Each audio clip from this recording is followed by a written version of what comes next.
shut up! Watch out!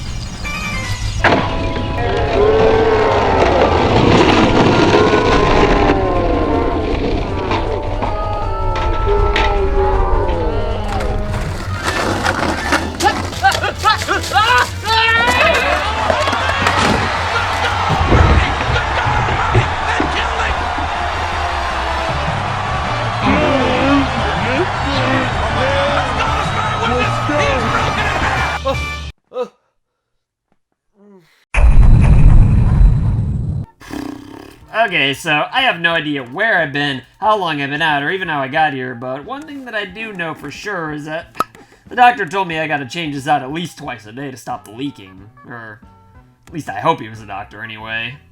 Oh well, it doesn't really matter what happens since I'm wearing this really cool Link outfit, so I'm sure whatever mischief I may or may not have gotten into is well worth all these bruises I got on my brain. Speaking of Legend of Zelda, I sure hope I didn't miss any brand new games during my little hiatus. If only there was some way I could find out what the date and time was. That way I'd know whether or not I missed a new Zelda game during my coma. They should make some sort of a website for it or something like that. Hey, wait a minute, I just remembered a surefire way to find out what era I'm in. I just have to talk about Zelda opinions on the internet to find out which ones get me doxed in pants, cause if there's one thing that's consistent about the Zelda fanbase, it's how wildly inconsistent it can be. You see, fans' opinions on most of the games in the franchise are the same today as they ever were, but there are still a few handful of occasions where the majority did a 180, or even sometimes a complete 360, and if you give me a few minutes, I'll tell you every example throughout history where this happened.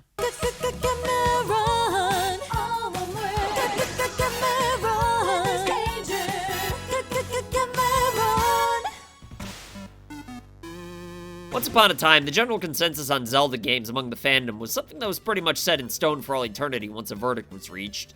Like, sure, the fan base used to think the original was a masterpiece, only for the opinion to sway into thinking the mechanics aged poorly, but nobody ever tries to deny that the initial love for the game was well-deserved. Even that jerk-ass Phil in HR will give the game its flowers. Hey! Then, of course, there's Zelda 2. Everybody thought it was weird back then, and everybody still thinks it's weird now. Some people love it, and some people hate it. Personally, I liked it for what it was, but the point is that the initial consensus of it being divisive still holds true today, and probably always will. Then after this, every Zelda game was more or less appreciated, or hated in the case of the CDI games, but either way, the fan consensus was always consistent up until good ol' Ocarina of Time came trucking along. Saying anything bad about this game was considered to be one of the biggest social taboos for over a decade. Yeah, I don't know. I thought Ocarina of Time was just alright. What did you just say? I was just saying I was physically attracted to your dog. Oh, okay, thank God. I thought I was gonna have to ask you to leave my condo. But then one day in the mid to late 2000s, like half of the Zelda fan base changed their minds and got a lot more comfortable speaking out against Zelda's first 3D game. It's impossible to pinpoint the exact moment bad-mouthing Ocarina of Time became socially acceptable, but I think it all started when Brunelfoss made diss tracks on it, and then everybody who'd been biting their tongues in the shadows over the past decade just kind of came out of the woodwork and piled on. Like, even though Ocarina of Time felt like it was perfect at first, given how much it exceeded everyone's expectations, I totally get that the first attempt at bringing a 2D franchise into 3D isn't always going to be perfect. I mean, I know I've said some rude things about Mario 64, so I can't blame anybody for nitpicking the earliest 3D Zelda game, because it certainly does have its flaws looking back on it. But to be honest, I think people who were Zelda fans from the very beginning went a little too far with the Ocarina hate, just because it overshadowed A Link to the Past, which pretty much perfected the franchise in 2D. The way a lot of diehard Zelda fans saw it was that Ocarina of Time was considered to be the best Zelda game of all time by butthole normies who never even touched the earlier games, causing them to give Ocarina a lot more grief than it really deserved. The main critique you used to hear during the phase where it was cool to hate Ocarina of Time was about how there was nothing going on in Hyrule Field compared to all the side quests you could do in the later Zelda games, and really just about any open world game in general. Not to mention what you can do in even A Link to the Past. Hyrule is just kind of a big empty field filled to the brim with nothing in Ocarina of Time. Just total, absolute nothing. Oh yeah, hold on, Cacao, hello. Hey, it's nothing, he says he knows you. You're nothing. But for as much nothing as Hyrule Field offered, saying it hindered the game by any significant amount is kind of ridiculous if you ask me. Seriously, it takes like 1 minute to run across the whole thing on foot, and you can't even tell me that the theme song's not a total banger. The other main criticism is that the story was completely linear, which I always felt like was more of a fair criticism, since a big charm from the 2D games is always the freedom. But even so, it's not like A Link to the Past just dropped you off and let you do anything you wanted. The series had already been getting more and more linear even before Ocarina, and bringing a 2D franchise into 3D in 1998 was already kind of a tall order as you've seen with other gaming IPs, let alone for something as complicated as Zelda. So if non-linearity was the only thing they left behind on the first go in 3D, then I'd consider Ocarina to be a pretty big win. And look, I'm all for getting rid of nostalgia glasses when revisiting classics. In fact, that kind of thing that when you talk about the best games ever made, you really need to specify whether you mean at the time or in general. Hell, most of the games I'd consider to be the best of all time all came out fairly recently at the time of this recording, but at the same time, you still gotta give a little bit of wiggle room when you're being critical of older titles. I mean, this wasn't just early 3D Zelda, this was early 3D gaming in general, so seeing this vast open area that was visually impressive for the time was a pretty big deal. It's still open to criticism, which is to be expected for a game over a decade after it came out, but I don't think Ocarina deserves more than what the original Zelda gets, but for whatever reason, a good chunk of the fanbase seems to disagree with me there. A lot less now than the mid to late 2000s, but Ocarina still has its haters creep into the cut every now and then. I think a big part of the appeal of burying Ocarina of Time came from the fact that it was considered to be untouchable for so long, so a lot of you couldn't resist taking your shot once you had the chance. Like, when I was a kid, I wasn't allowed to just watch as much Sinbad as I wanted, but you don't see me binge-watching Jingle All the Way all the goddamn day now, do you? Of course not, because just because you can do something doesn't mean that you always should. Regardless of whether it was because of the idea that the game was overrated compared to others, or people just wanted to be contrarians, I think everybody got their pent-up criticisms on Ocarina of Time out of their systems, and I think that the fanbase finally reverted back to viewing the game in the same light as the original, at least for the most part anyway.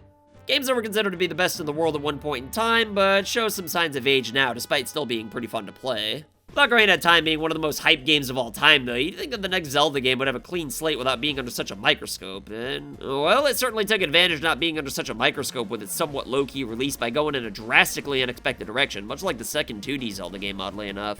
For reasons I can't explain, I missed this game's initial run despite the fact that I played Ocarina like 5 times on the 64, but then on January 25th, 2003, I decided to go to the good old Meriden Square, mainly to see Stone Cold Steve Austin. Rather than spending $50 to wait in line for 4 hours, I decided to instead call him a son of a what from the escalator and use that money to buy a used 64 and Majora's Mask from Software Etc. And boy was I excited to play what I expected to be Ocarina of Time 2, and at first that's essentially what it was, but then after about 45 minutes I got to the real game and was immediately discouraged when I found out about the time limit.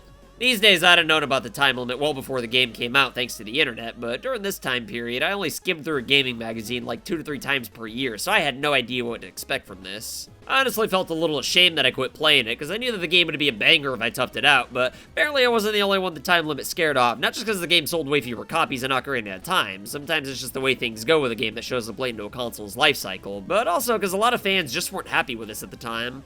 Obviously, there were still a lot of people who loved it, but I think most of us would have been more open to it if we'd been given more of a heads up as to what it'd actually be. Yeah, hardcore gamers knew what to expect, but you couldn't just watch endless hours of free content covering video games on YouTube back then. You had to actually buy video game magazines, or at least read them in the grocery store when your mom was buying Hungry Man dinners because you begged her to after watching all those Booker T commercials. Back to the point, though, most of us didn't know every little detail about every video game that came out back then like we know today, so it was understandable to expect Ocarina of Time 2 instead of the time loop mechanic that honestly could have been its own game, and probably should have been too, so we could have had a separate Nintendo franchise with at least a few sequels, because even though I didn't initially care for this game like a lot of other people out there, it's actually my second favorite Zelda game of all time, and I think a lot of other people out there appreciate it a hell of a lot more these days as well. I mean, remember how hard fans fought to get Majora's Mask ported over to the 3DS? Obviously, Nintendo was gonna do it given how easy and successful porting Ocarina of Time was, but the love for Majora's Mask was so strong that fans didn't even want to chance it, hence the operation. Or, you know, the petition. Even though I'm skeptical Moonfall was the sole reason this game was remastered, though, I do think it's likely that it was responsible for the limited edition 3DS model that got scalped out the ass. Kinda crazy to see this type of fanfare for a game that made so many of us, including myself, flaccid just because it wasn't Ocarina of Time 2. But you know what else Zelda fans bitched about not being Ocarina of Time 2? That's right, the Wind Waker. We all know about the controversy this game had to deal with back in 2003 just for not being a hyper-realistic, super badass and cool Lord of the Rings type of experience. To be perfectly honest, even I was a little bit disappointed when I saw the Space World trailer myself. This is one of the first gaming trailers I remember seeing on the internet. I actually downloaded it illegally on Morpheus, allegedly anyway, and thanks to the Zelda tech demo from a little bit before this, I was expecting something a little bit less lighthearted. However, it literally didn't take me more than like 10 minutes for me to change my mind, and I'm literally using the term literally right now. All I had to do was just watch this trailer one more time and start to appreciate the beauty of it. Like, if you're expecting a really good burrito and somebody gives you a state-of-the-art pizza, it doesn't really matter how good it is. It's natural to be a little disappointed at first. But in the case of Wind Waker, I really do think that what we ended up getting is way better than what everybody wanted, especially visually. If you look at the Zelda tech demo now, and just try to pretend for a minute that the video quality is not on par with something you'd see on a Game Boy Advance video cartridge. These GameCube graphics that went for a more realistic style are light years behind what we ended up getting in Wind Waker. In fact, I'd go as far as to say that if Wind Waker never existed somehow, Nintendo suddenly put it out today, that people would still talk about how great this game looks. Remember, I just woke up from a coma and have no idea what year it is, but it doesn't matter, because it's Wind Waker. It's always gonna look nice. 2003, though, nobody cared, because, wah, cartoons. No, I'm a grown-up. I don't watch cartoons. I'm a big, tough badass who likes big, tough badass video games and play with, like, kind of, sort of realistic Zelda that won't hold up in a few years.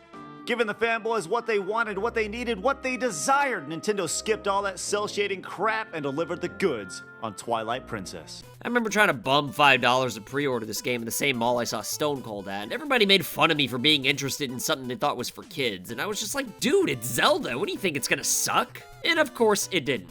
A lot of people hate how long it takes to sail from one island to another, but with what I consider to be the best Zelda overworld theme of all time playing, I always found it to be quite peaceful and relaxing.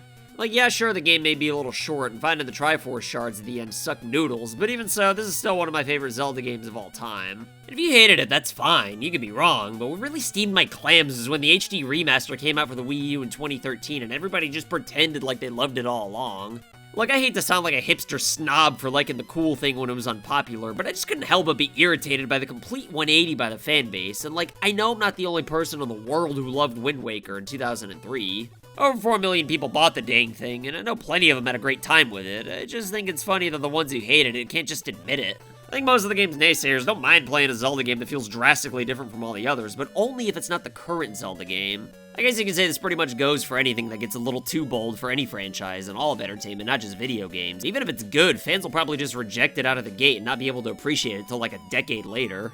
These days, it seems like people will always at least appreciate Wind Waker, and hey, at least some of us got to enjoy it a little earlier than the rest, I guess. Well, I would just let it go, but the main reason the initial unwarranted hate for this game riles me up is because Nintendo had initially planned for a Wind Waker sequel, and well, we did end up getting one with Phantom Hourglass on the Nintendo DS, but sure enough, this is another game that fans feel very differently about now than they did in 2007. Personally, I really liked this game at first, and I feel like most of us did as well. The idea of playing an entire Zelda game with just a stylus seemed a little weird to me at first, but it actually worked really well somehow, even if the control method was at least partially responsible for the game being a little bit on the easy side. It's not that it controls amazingly or anything like that, I just think Nintendo didn't want to get too crazy with the stylus and kept the difficulty a little bit light. However, while the stylus was pretty creative for the time, I feel like these days it kind of just reminds people of mobile games, which is obviously the last thing you want to think of when it comes to Zelda games. And it really wouldn't be all that hard at all to put this game on a phone and just control everything with your dirty-ass finger that's been God knows where. But if it's not the touch controls, though, then the other obvious reason to hate this game would be having to redo all the puzzles in the Temple of the Ocean King 5 different times. It's a completely garbage time-wasting concept that you'd expect from a rushed third-party NES game from like 1987, but this was a Zelda game made in 2007 by Nintendo. Even though it's a trash mechanic though, this isn't really an example of fans being fickle, because everybody who's ever played this game has always hated this part, so if you ask me, and you kinda did if you clicked this video, then I'd say that the reason fans went from finding Phantom Hourglass as neat to finding it lame is because of the mobile-friendly touch controls geared towards casuals rather than us hardcore badass Zelda fans. While this may be a valid criticism of the game, though, I think we at least have to remember that this came out during a time where Nintendo was attempting and succeeding at nabbing the casual market with these simplistic tactics, so I can't really blame them for making this game a product of its time. Phantom Hourglass is certainly not the best Zelda game ever made by any means, but I still think its flip-flop in the fanbase is a little bit undeserved, although to be fair, nobody ever really had strong emotions in this game one way or another, though. Most fans kind of liked it at first, and then half kind of disliked it later on, so this one's almost kind of a reach as far as calling the fanbase fickle. But you know what, still makes a cutoff though, unlike the other handheld Zelda games like Minish Cap and Spirit Tracks, where the consensus pretty much stayed the same over the years. It's almost painful to imagine what the original Wind Waker sequel would have looked like had it came out in the GameCube like it was originally planned to, but thanks to the unjustified cries from closed-minded fans who declared Ocarina of Time to be the greatest game of all time after cutting a few bushes for like 20 minutes with catchy music playing, Nintendo caved and made Twilight Princess, which everybody loved at the time, but it only took a few years for people to realize that it was just Ocarina of Time on steroids. Don't get me wrong though, Ocarina of Time on steroids is still pretty cool, and it does improve upon everything from the original Ocarina of Time. Plus, you could argue that Ocarina is just a Link to the Past on steroids, but nobody really notices because it's 2D to 3D, so I won't say that Twilight Princess is a bad Zelda game by any means though, because it's certainly not. It's actually a lot of fun, but certainly not as imaginative or original as Wind Waker, Ocarina of Time, or Majora's Mask before it. Nintendo tried being original after Ocarina of Time, but fans just kept crying about how much they wanted Ocarina of Time again. So if Nintendo was ever going to do anything new with 3D Zelda, then the only option they had was to give fans what they thought they wanted, or caving as I put it earlier, so that they'd finally realize that the franchise is actually better off trying new things every now and then. Now I'm coming off as a total Wind Waker fanboy here, but I already admitted that that game has its flaws. I think it's perfectly reasonable to say that it wasn't as good as Ocarina, Majora's Mask, or even Twilight Princess for that matter, but at least it was its own thing if nothing else. I mean, do we really want Zelda to be like Madden? Well, a lot of the fan base thought they did until we finally got Ocarina of Time 2.0, and while fans never outright hated this game, it wasn't nearly as memorable as the 3D games that came before it, so fans went from pretending it's the ultimate Zelda game to either thinking it's just okay or even bad, which even I think is going a little too far. However, after a few more years passed, though, nostalgia kicked in, and whether you loved or hated Twilight Princess, the fact is that a lot of people played it. So when it was time for a remaster, there were like 7 or 8 Wii U owners who rejoiced, and there would have been even more than that if it wasn't for the fact that Nintendo only sold like 14 Wii U's total. Regardless of how you felt about Twilight Princess, though, once Nintendo finally got Ocarina of Time 2.0 out of the way, they could finally go back to new and fresh ideas, which the majority of the fan base was finally ready for at this point. In fact, so much so that they already convinced themselves that Skyward Sword was going to be the greatest game in history before it even came out, so naturally, when one reviewer dared to give the game a 7.5, fans all around the globe raised hell. Well, only in the English-speaking countries anyway, but I mean, that's still global.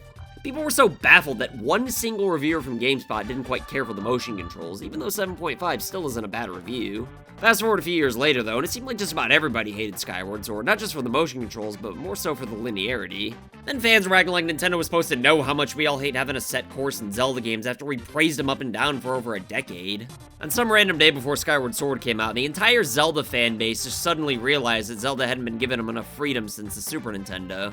Then this really festered over the next few years, and everybody just kind of took it out on Skyward Sword, which, if you ask me, wasn't really fair. Don't get me wrong, I'm not saying that Skyward Sword's the best Zelda game. In fact, I'd even say that Twilight Princess is flat out better in every single way. But to be honest though, I really did like Skyward Sword when it first came out. The music's a massive step back after Koji Kondo stepped down, and like, yeah, there are a few decent tracks here and there, but the game tries way, way, way too hard to sound epic. Like, Zelda's way more than just epic, it's got a very specific charm blended in with all the epicness. It's kinda hard to explain, but if you've played a bunch of Zelda games, I know you know what I'm talking about. Zelda without Koji Kondo kinda feels like Terminator without Brad Fiedel. It may be good, but not quite the same. While I do think 3D Zelda is definitely better off with freedom, I don't blame Nintendo for not taking the hint and scrapping Skyward Sword when fans suddenly said that they wanted more freedom like 5 years into the game's development. As soon as fans decided once and for all that Skyward Sword was to go down as a bad Zelda game for the rest of Space and Time, though, all it took to flip everyone's opinions back the other way was for series producer Eiji Aonuma to tease a Switch port for it at an ICP concert in 2019. Now all of a sudden everyone's talking about how awesome of a game it was. And why did they do this? Well, because now the fans finally got the freedom they wanted with Breath of the Wild, they didn't really feel the need to take it out on Skyward Sword anymore. Now fans are ready to either give this game a second or even first chance, and then boom, the game was considered to be a classic once again. Reputation restored, that is until the actual Switch port came out and the consensus flipped yet again, making this the roller coaster of the franchise as far as fickleness is concerned. Except this time, instead of harping on the lack of freedom, it was the motion controls that fans found flaws in, and I can't really say that I blame them. I still remember Skyward Sword as being a good game, but then again, I had never played the Switch port, but mainly because my backlog's been frigged for years and I wasn't about to add another game in the rotation that I already played. But I didn't really have too much of a problem with the motion controls in the original game, because I was already so used to them in just about every other Wii game. And in 2011, I kinda feel like everybody else was in the same boat, which is why GameSpot was mocked for daring to speak out against it. In 2021, though, fans were more inclined to play games with, you know, somewhat normal controllers, and even though the Wii's Motion Plus conversion to the Joy-Con seems to have been alright, the novelty just wasn't really there anymore. Now playing Skyward Sword's kind of a hassle, especially 10 years after replaying Wind Waker and Twilight Princess, and even Breath of the Wild for the first time. And another reason why people were so tolerant of Skyward Sword's antics is because after Wind Waker, most fans didn't want to miss out on another great Zelda game out of close-mindedness, except here, the game in question is a lot more worthy of criticism. Again, I personally liked Skyward Sword, maybe because I never replayed it on the Switch, but even when the Wii version came out, I never remember blaming anybody who didn't like it. Skipping Wind Waker because it had a cel-shaded art style is just some tiny pecker crap, but skipping Skyward Sword because of the forced motion controls never really seemed that unreasonable to me. Even at the time, I thought it was preposterous to have to ditch the perfectly accurate pointer controls for the vastly inferior gyro controls where you have to recalibrate every 5 seconds. Like, yeah, it's a pain in the ass to have to deal with the sensor bar and its 7-mile-long cord, but if it's already there anyway, then just stick with the pointer controls. It was like the one good thing the Wii Remote had going for itself over a standard controller. And I stand by that to this day, by the way. And sure, you could just play Skyward Sword with a standard controller on the Switch, but the entire game was built around the motion controls, so I can only imagine that this just wouldn't convert very well. It'd be like playing an on-rail shooter with joysticks instead of a light gun, or hell, even Phantom Hourglass with regular buttons. Like, sure, it could still be fun, but it's not gonna stand out anymore. Again, I haven't played Skyward Sword on the Switch myself, but based on everything I heard, it's probably just not as cool, so even though the consensus was all over the place for this one, I could honestly understand every twist and turn the fans felt along the way. Fans gave it a chance at first because they realized they unfairly judged Wind Waker, then they hated it for being linear, which I still don't understand, and then nostalgia kicked in, so yay, Switch remaster! Then they actually replayed the game either with motion controls that are now considered to be a hassle, or regular controls that the game wasn't even designed for. I want to say that the consensus on Skyward Sword's finally settled once and for all, but after all these ups and downs over the years, I can't look you in the ass and tell you that fans aren't going to suddenly consider it to be the greatest game of all time again. Although to be honest, I really doubt that after Breath of the Wild tweaked the 3D Zelda formula in a way that struck the right chords among the entire fanbase, whether they knew they wanted this game or not. In fact, this game was so popular that much like Ocarina of Time, it too earned itself enough goodwill among the fanbase to where saying anything negative about it be considered a felony. After all, I should know, I pointed this game's flaws out back in 2017 after over 140 hours of gameplay, and boy, I paid the price. I mean, we're talking numerous public pantings, a massive fine, time served, and my parents said they're never going to talk to me again, and you know what? They probably won't. Well, you know, unless the entire Zelda fanbase does its thing and turns on good old BotW anyway, but I mean, we all know that's never going to happen. What's this? Oh my god! I can't believe it! I got a text message from my mommy and daddy. That can only mean one thing. It's finally okay to criticize Breath of the Wild. Still not exactly sure why, but something must have happened during my coma to open fans' eyes to the flaws that were there all along. Make no mistake, I always have and always will love Breath of the Wild, but I've searched high and low across the seas to try to find out whose idea it was for Rain to only make the game worse with zero benefits whatsoever, and, well, I never found any answers. I mean, I get that video games are supposed to have bad things that players might not like 100% of the time, but you can't climb anything without constantly slipping. You have to get naked so you don't get struck by lightning, and you can't even start a fire to skip ahead unless you find cover. You either have to just give up on whatever area you're exploring, or just strip down, set your controller down, and stare at your phone until it stops so you can finally get back to what you were doing. This wouldn't bother me one bit if there was at least something fun or beneficial that you could only do when it rains, or if there was at least some kind of an upgrade or equipment to let you climb wet surfaces. Speaking of climbing, you'll be doing a lot of that in this game, which is completely fine, but it does make horses completely useless. Like, sure, it's a lot faster to use a horse, and it is kind of fun to catch them, but what's the point if you can't even traverse through a good portion of the map? You just kind of ride one for a little bit, get off to pick something up, get back on for like 5 seconds, get off to collect something else, get back on for 2 seconds, and then, oh wait, there's a big rock I gotta climb to get to the next area I was wanting to explore. Guess this is goodbye, horsey. Oh well, at least the horse music in this game friggin' rules, but I mean, aside from that and a few other tracks, the OST in this game just doesn't really offer as much as the older Zelda games did. I totally get that exploring a big open world with any of the previous Hyrule Field themes playing on a loop would have gotten old really fast, and that low-key ambiance is much better for gameplay like this than a bombastic, catchy theme, but believe it or not, there is more to this game than just exploring the overworld, and for the most part, I don't remember any of the themes outside of Kakariko Village. I mean, even like some of the random-ass themes like the windmill from Ocarina of Time or the guessing game from A Link to the Past were memorable. It's not like I have a bony for Koji Kondo or anything like that. Even the handheld games he wasn't involved with, and even Skyward Sword to an extent, were filled with catchy themes you'd never forget. And to me, catchy music's a big part of what makes Zelda Zelda, so it was kind of a letdown for all of Breath of the Wild soundtrack to be so low-key. After all, like 90% of Shin Megami Tensei 5 is just exploring around on a world map, and even that managed to give us a lot of variety with multiple overworld themes. These weren't even bombastic, in-your-face, over-the-top themes either, just some low-key ambiance in the background while you're exploring for the most part, accompanied with tons of other tracks for the rest of the gameplay, all of which I remember, by the way, with way fewer hours of playtime, no less. All these complaints are really just nitpicks and don't really affect the game too much, though. However, while I love how much freedom Breath of the Wild gives the player, I don't think this first attempt at a free 3D Zelda game was done perfectly. Exploration on the overworld and being able to tackle the dungeons in any order you want's outstanding, of course. Hell, you don't even have to look at any of the dungeons. If you're good enough, you can just head right to Ganon and whoop his Hamburglar monkey ass. Or, you know, you could just do 1 or 2 dungeons and then head over. Whenever you're ready, really. That's awesome. However, what really left a lot of room for improvement, though, is the actual dungeons themselves giving you way too much freedom. Maybe it's still too soon to say this without getting a spanking, but while I do love how much freedom the overworld gives you, personally, I think dungeons in Zelda games are way better with linear structure. Breath of the Wild dungeons felt like jigsaw puzzles, whereas any other dungeon in the entire series feels like a Sudoku puzzle. I mean, Breath of the Wild just kind of plops you in unorganized messes called dungeons and basically says, I don't know, just kind of do whatever stuff you feel like till you find a way out or something. Meanwhile, the linear 3D Zelda dungeons that have you walk into the entrance, see a bunch of unique and memorable stuff, and then you choose one of the paths to go down. One might lead you to a map or compass, and the other one will lead you deeper inside the dungeon. And then eventually you'll find an item that gives you new ways to solve puzzles, and then wouldn't you know it, you're back in the room you started in, except this time with a new item that lets you go down all the other paths that you couldn't before, with all new puzzles that keep the game fresh. And speaking of new items to solve puzzles with to keep the game fresh, well yeah, there's only a handful of items in Breath of the Wild, meaning that there's really only so many solutions to solve puzzles with that lead to plenty of the shrines recycling the same ideas over and over again.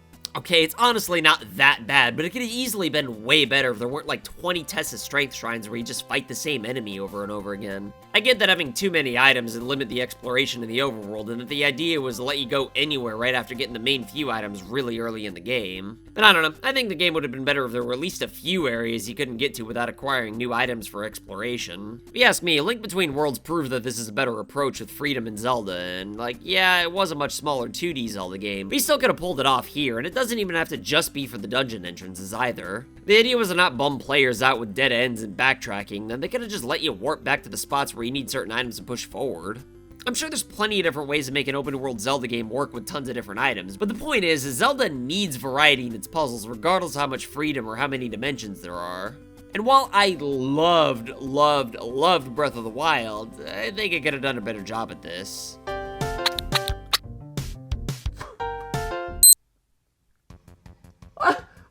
Wait a minute! I'm getting threats of drive-by spankings again, but I thought we were in a world where we could finally criticize Breath of the Wild. What gives? Did fans already flop back the other way? Wait a minute, I am getting threats, but only for a few of the criticisms, which can only mean one thing.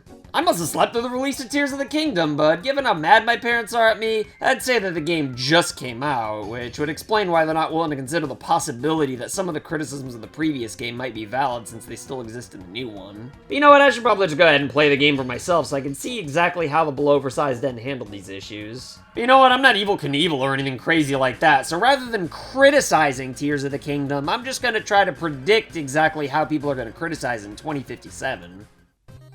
Okay, so yeah, Nintendo did address every issue I had with Breath of the Wild, just not as much as I had initially hoped for. Tears of the Kingdom's like 4 times bigger than BotW with so much more to do, so it's clearly a huge improvement, but I'm not trying to be the millionth person to review this game, because I don't really think anybody's qualified to review something like this till at least 100 hours into it. So with that being said, let's just focus on my criticisms of Breath of the Wild. Of all the problems I had with Breath of the Wild, rain was easily the most egregious since, as I said a million times by now, it only made the game worse. However, while I may not have found any benefits or activities you could only do while it's raining, you can at the very least bypass the slippery climbing garbage or the sticky suit or meals. Some might not think this is good enough since you still gotta go out of your way to avoid a nuisance, but to me, getting special outfits and meals make climbing in the rain less unfun does at least give me the feeling that I made progress from the beginning where you're pretty much helpless in this world, so I can only really chalk this up as a win. While I may not have 700 hours of gameplay just yet, I do think that the soundtrack's still a little bit better as far as having more catchy tunes is concerned, but at the same time, it also does kind of recycle a lot of the same songs there were in Breath of the Wild, which is honestly pretty disappointing to me. And I know it's a direct sequel, but so was Majora's Mask, and the only tracks from that game I recall being recycled were on the Ocarina, which were really more techniques than actual music. Since it takes place right after the previous game, it only makes sense that Link wouldn't just forget everything he learned. I mean, he's not Mega Man after all. With the exception of the Ocarina jingles, though, the rest of the soundtrack was completely new, from the battle music all the way to the overworld theme, and with only a third of the development time, no less. Then again, the horse music in Breath of the Wild is pretty goddamn catchy, so I don't really blame them for not changing that tune, but sadly, that's where my horse praise begins and ends, because there's still absolutely no reason to use a horse in Tears of the Kingdom. I mean, I guess they're still a little more useful than they were in Breath of the Wild since the world's so much bigger, but you still have to constantly get off and on if you're trying to explore properly. So yeah, Zelda fans in 2057 are probably gonna look back on this and wonder how us ancients were able to have fun with the horses in Tatsuka. Lastly though, while the dungeons may still be a mess and that you can go wherever you want and do whatever puzzles you want in any order, I do still think that the puzzles in this game at least have some more variety, so it is still an improvement, and I really can't fault Nintendo for this since the dungeon styles are really more of a personal preference than anything else, even though I do personally prefer more structure. But being honest though, I think it's only a matter of time before the ficklest fanbase on Earth starts to miss the linear 3D Zelda games and then suddenly decide that they hate the open world formula. Obviously, the completely free exploration games are all the craze at the time of this recording, but there's still so many people out there, including myself, who think classic 3D Zelda is great for entirely different reasons. And look, I definitely think that the franchise is better off with the direction Breath of the Wild took things in. But I mean, still wouldn't complain if we randomly got a linear 3D Zelda game chucked at us out of nowhere. Tricky thing about this, though, is that while I could totally see a large chunk of the fanbase getting an itch for classic 3D Zelda, I don't think it's something everyone's gonna universally clamor for, which puts Nintendo in a damned if you do, damned if you don't type of situation. And if you ask me, the only way out of this, should the fanbase ever divide over open-world 3D Zelda, it'd be if Nintendo were to make a remake or a direct sequel to a currently existing 3D game. This way nobody'd panic over the thought of the linear games being the new norm going forward, while veteran fans would still get their fix, plus, you know, nostalgia always sells too, so there's also that, I guess. And let's not forget that there is and always will be a demand for 2D Zelda games, because even though most would agree that 3D's definitely better, 2D's kinda great for entirely different reasons. Just like a linear and open-world 3D Zelda both offer great and entirely different unique experiences. So if enough fans in such a fickle community start to turn on the open-world formula for the classic one, then who's to say that Nintendo's not gonna throw a structured 3D Zelda at us every now and then to keep as many people from this indecisive fanbase as possible happy? Aside from the open world aspect, though, the only other thing about Tears of the Kingdom I think fans might duke on over time would be the graphics, since, I mean, we are kinda seeing it right now, but I mean, the only reason they're doing it is because the Switch's hardware is really outdated at this point. But like, sure, Tears of the Kingdom could look better if it were somehow a PS5 game, but at the end of the day, the game still looks great in its own right. Sometimes going back and playing games with graphics that might not have aged well can be pretty rough, but I don't exactly think anyone's gonna look back on Tears of the Kingdom a decade later and think that the game's hard to look at.